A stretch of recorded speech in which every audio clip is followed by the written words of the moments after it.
ஒரு சிறிய கிராமத்தில் ஒரு வயதான முதியவர் வாழ்ந்து வந்தார். அவர் ஒரு பழைய குடிசையில்தான் இருந்தார். அதிக வசதிகளும் இல்லை. பணம், சொத்து எதுவும் இல்லை. ஆனால் கிராமத்தில் உள்ள அனைவரும் ஒரு விஷயத்தை கவனித்தார்கள். அந்த முதியவர் எப்போதும் சிரித்த முகத்தோடு தான் இருப்பார்.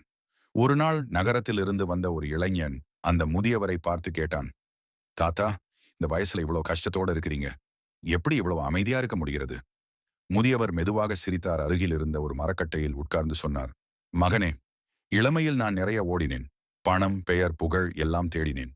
கிடைத்ததும் சந்தோஷமா இருந்தேன். இல்லாத போது துக்கமா இருந்தேன். ஒரு நாள் எனக்கு புரிந்தது ஒன்றுதான். இளைஞன் கவனமாக கேட்டான். முதியவர் தொடர்ந்தார். சந்தோஷம் என்பது என்னிடம் என்ன இல்லைன்னு நினைப்பதில் இல்லை. என்னிடம் என்ன இருக்குன்னு உணர்வதில் இருக்கு. இந்த உடல் இன்னும் நடக்குது. இந்த கண்கள் இன்னும் பார்க்குது. இந்த மனசு இன்னும் அமைதியா இருக்கு. இதுவே எனக்கு போதுமா? அந்த வார்த்தைகள் இளைஞனின் மனசுக்குள் ஆழமாக விழுந்தது. அவன் நகரம் திரும்பும்போது ஒரு உண்மையை புரிந்து கொண்டான். செல்வம் வாழ்க்கையை நிரப்பாது, திருப்தி தான் வாழ்க்கையை நிறைவு செய்யும். நீதி. அதிகம் இருந்தாலும் சந்தோஷம் இல்லை. திருப்தி இருந்தால் எல்லாமே போதும்.